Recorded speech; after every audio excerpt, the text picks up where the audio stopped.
What's up with the squad? Back with another video. See in the title going down. Make sure you hit the like button, hit that subscribe button for me, please. Y'all see it in the title. It says House Republicans move toward expelling Somali national Ilhan Omar from Congress. And truly, I know a lot of y'all are wanting that, especially, before this new year hit. It says top 5 largest Somali communities in America is Minneapolis. You got St. Paul, Minnesota, which is 86,000. I'm pretty sure these numbers are because somebody had commented and says for Columbus, Ohio, said 50,000. They're saying 75,000.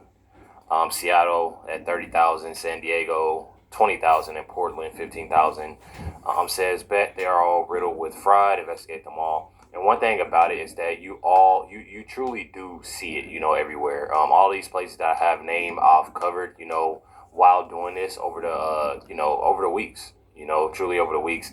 One thing about it, I've been going over this, over the weeks, and literally every single day there's something new that has come out. I know a lot of people are looking for, the more deportation. I know a lot of people are looking for this individual to go to prison, and had that prison time. I know y'all looking for this individual, to be removed. I get it all. But one thing that I truly want is for a very, very, thorough, investigation, as well as getting them on everything possible, and looking into everything. Because, there are, billions stolen from, taxpayers. It says here, University of Washington law professor Jonathan Turley calls for the House Oversight Committee to halt Tim Walz and enforce him to be held accountable, which I truly feel the same way. We have to be able to hold people like Walz to account. If you burn $1 billion through sheer negligence, just blind recklessness, then there's got to be some accounting. You've got to appear and answer for these questions. So do you think Walz will actually have to appear before the House Oversight Committee? I think he might. And, without any question, he and his administration are going to have to answer some questions. He's going to have to do better than he did over the weekend. I mean, he basically offered a shrug and a smile. Well, there's $1 billion missing on the table, and someone's going to have to answer for it. Yeah, taxpayer dollars potentially to terrorists. It's crazy. Exactly. And one thing about it, when I first started, looking into all of this, this started around, and I always seen this number, that 250 million, number, and that's a lot of money. But it ain't got up to, 100, that 100 billion. It definitely has gotten up there. It definitely has gotten up there, when it comes to, a lot that's going on from, the place that I've named. I've seen as high as in Minnesota, that 25 billion. I've seen in California 76 billion. So I've seen, a lot, that's definitely taken in, definitely, make an example and hold them accountable, for this. It says here, this is a post by Nick Sorter. It says, despite the massive Somali fraud scandal, Tim Walz announces a new welfare program for Somalis and other illegals. I'm telling y'all, it's getting bad. Check it out. Insurance program for you that allows you again to take care of what you need to take care of without being forced to choose between your family, your bonding with your child, your own health, and your economic well-being. Because in Minnesota, you can do both, and we've proved that time and time again.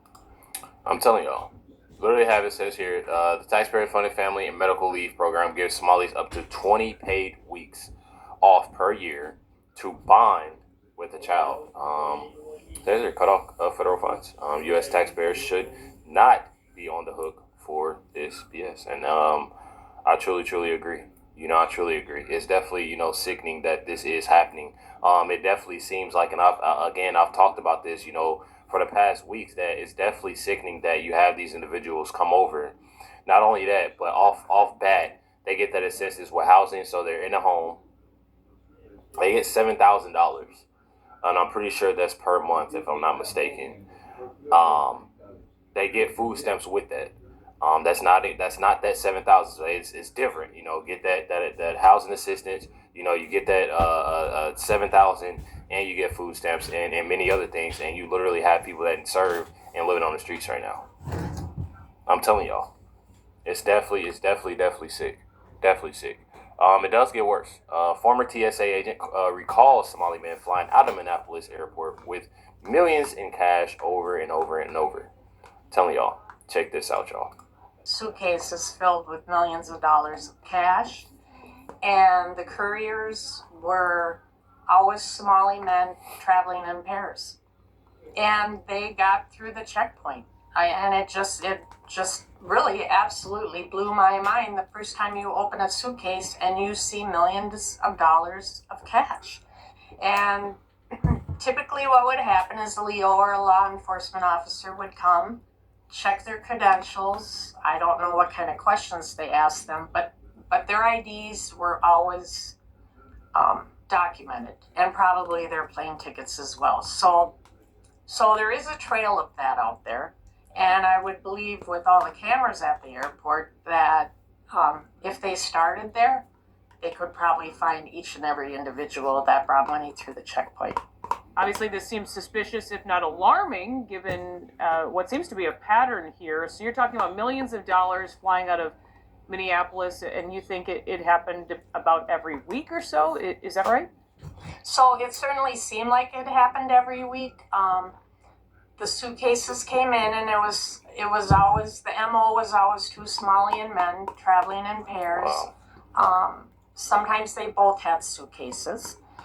And so the process was, as a TSA agent, we would pull the bag, and then we'd bring them to a private screening room, and we would open the suitcase and make sure that that's all it was stacks of cash. And a Leo would come and maybe question them. And, as she's saying, Leo, so, a lot of people do ask questions and wonder what it is, law enforcement officer. And for sure take a picture of their identification, and I'm assuming their plane ticket, I'm not sure. So there is a trail out there. Between that, it has to be documented somewhere, and all the cameras in the airport, I would imagine if they'd like to find all this cash, they should start at the airport. Because in the 5 years I was there, I believe $1 billion went through the airport. Wow. $1 Probably billion. more. As if this isn't troubling enough, Liz, it's not just money you watched leave MSP, is that right? Yes, that is correct. There was another instance, again, a Somali man that had a carry-on luggage filled with brand new passports. Wow. And he was allowed to get through the checkpoint. So where he went with And just bring them up. I'm telling y'all, bro, this is sick. those passports This is sick. anybody's guess. This is really incredible to hear. So it sounds like you're raising alarms with your colleagues, but you have to wonder how many people knew about this. Where were they all back then? That is a good question. And I don't know how my colleagues felt about it. I've been out of TSA for quite a few years. So since all this fraud came out, the connection's been made. I didn't feel good about it then, and now it certainly all makes sense. Recently, the City Journal published an article stating that, quote, federal counterterrorism sources confirm that millions of dollars in stolen funds have been sent back to Somalia. And in talking about Al-Shabaab, a terrorist group there, they reported that a confidential source said the largest funder of Al-Shabaab is the Minnesota taxpayer. Judging by what you saw for yourself during the time you were a TSA agent, do you think there's any truth to this? Absolutely. Knowing what I know now, absolutely. There's no question in my mind that money went to Al-Shabaab. It sounds like you've had a difficult time kind of living with this over these last few years. Well, it's been uncomfortable because at the time, it seemed so lackadaisical that these people could get through the airport with all that cash. Time after time after time. It wasn't a one-time thing. At this point, more than a few Minnesotans have told us about suspected fraud. I've heard from state employees, business owners, even a commercial real estate broker who was telling me recently how they've just been bombarded with calls from members of the Somali community looking to rent any kind of office with just an address, openly admitting all of this. It just seems to be playing out, for everyone to see. But even fraud in Minnesota is now making national headlines. It still seems, though, like elected officials aren't really doing anything about it or trying to ignore it. It is so frustrating. It was frustrating when I was a TSA agent, and it's certainly frustrating now watching the state's administration doing what they're doing. Yeah. You know, Walz and Omar, honestly, they should both resign in shame. Exactly. Why did you want to come forward and share your story? Because I think Minnesotans need to know that billions of dollars left through the airport. And it was cash. It was literally suitcases full of cash. So what is your message to our so-called leaders here in Minnesota? That this just should not be allowed to happen. When they come through the airport, they absolutely should not be able to bring suitcases full of cash. Who goes with millions of dollars in a suitcase week after week, time after time, year after year? And all Somali people.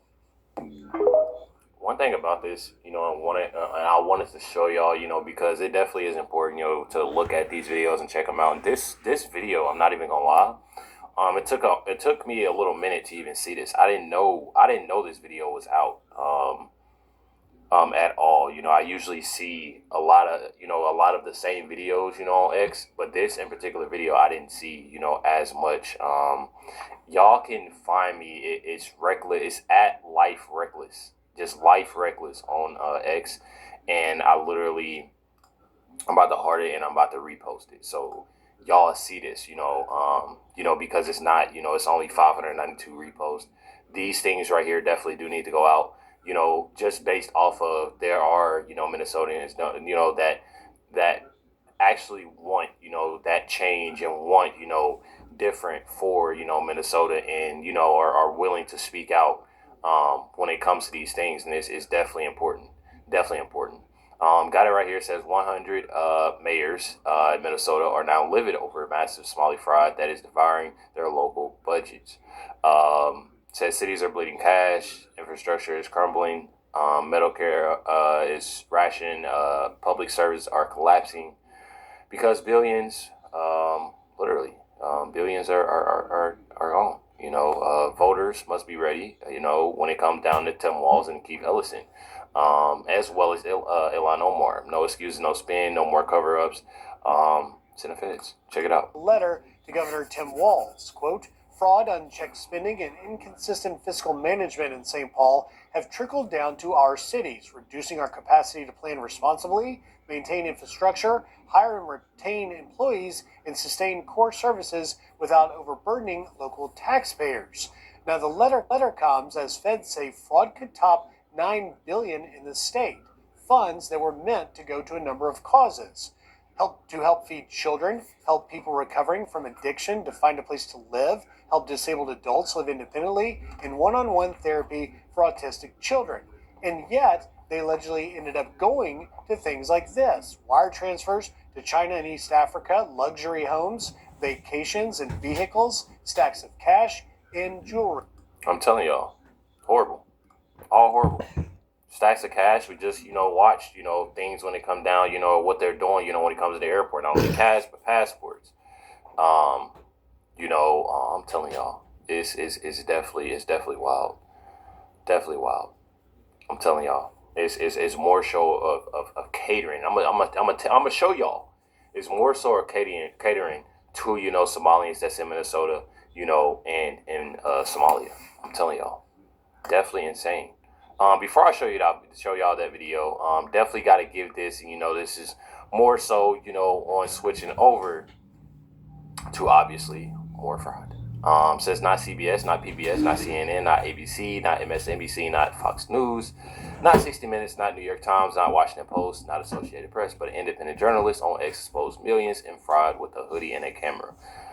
Keep going, Nick Shirley. Definitely got to get into Nick Shirley. One thing about Nick Shirley is that he does have, you know, a lot of Somalians in Minnesota pretty mad, you know, and that's how you know he's doing something very, very right. You know, I'm not even gonna lie. And he's doing his job, you know, and calling it out, because it definitely is, you know, important to call these things out.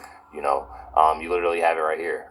This Somalian in Minnesota is true, you know, reacting on Nick Shirley, basically calling him out and saying that he's lying. Check it out.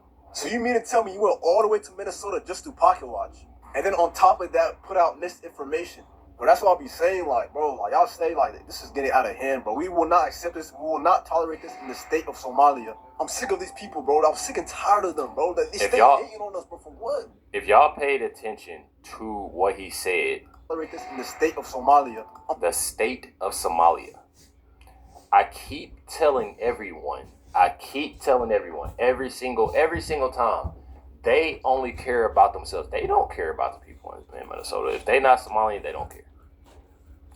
I'm telling y'all, they do not care. They're literally changing Minnesota into, Somalians.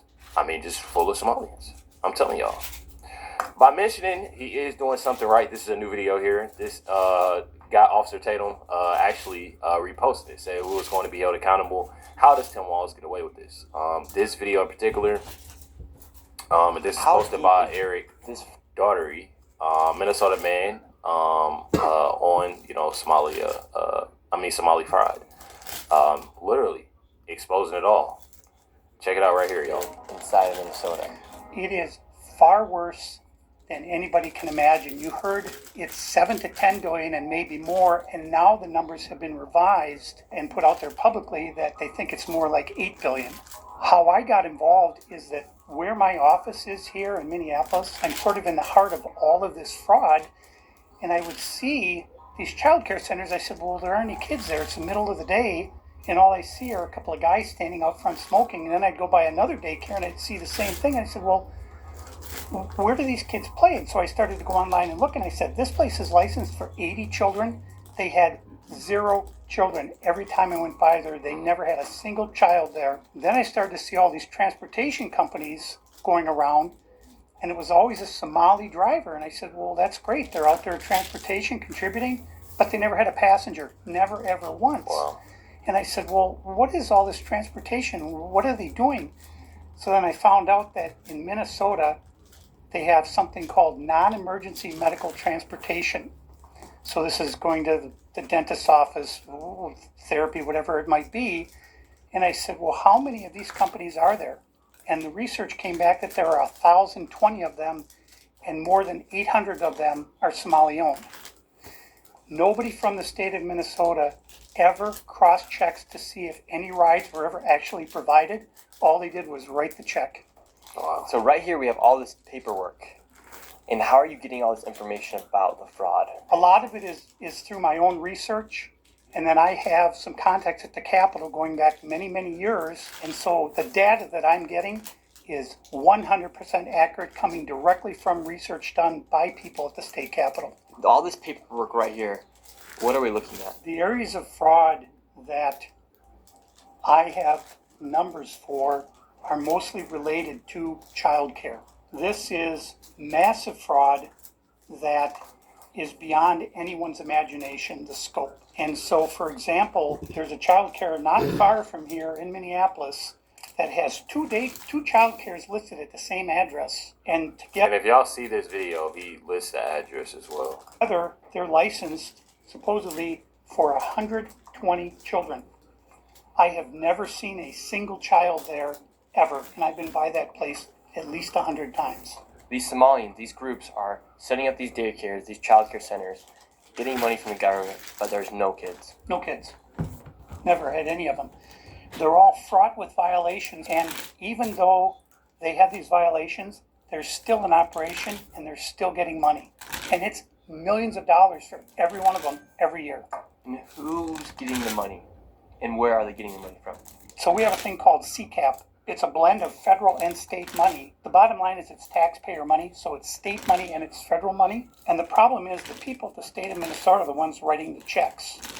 This is kind of the maddening thing is you have daycare, so you have adult daycare, and then you have child care, and then you have health care. And a lot of these same names keep coming up on all of these different types of businesses. And then, of course, we have the transportation, and a lot of those same names appear, a lot of the same addresses. There's one building. So you literally have adult daycare, child daycare, healthcare, and transportation companies. You know, and a lot of these companies, and I really should have did this before. You know, when it comes to this, I truly don't. I don't know why. I'm kind of mad at myself that I didn't. I don't know why I didn't look it up, but I wanna know the total. I want to know the total of how many, because he went. There were, I think, I want to say 16 or 17 different healthcare companies in one building.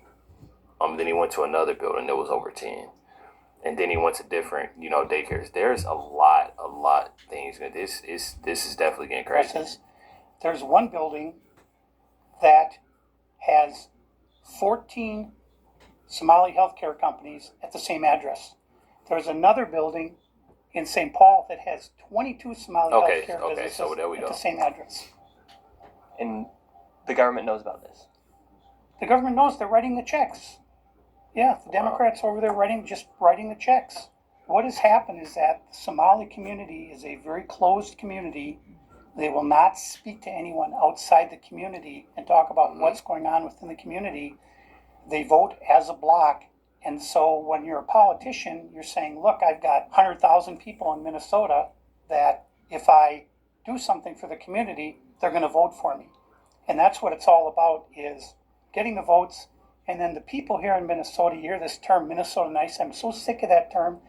The people here are so afraid of being called a racist or an Islamophobe. And they're afraid of. Let's end that video. Y'all can go check it out. You know, Nick Shirley, he does, you know, post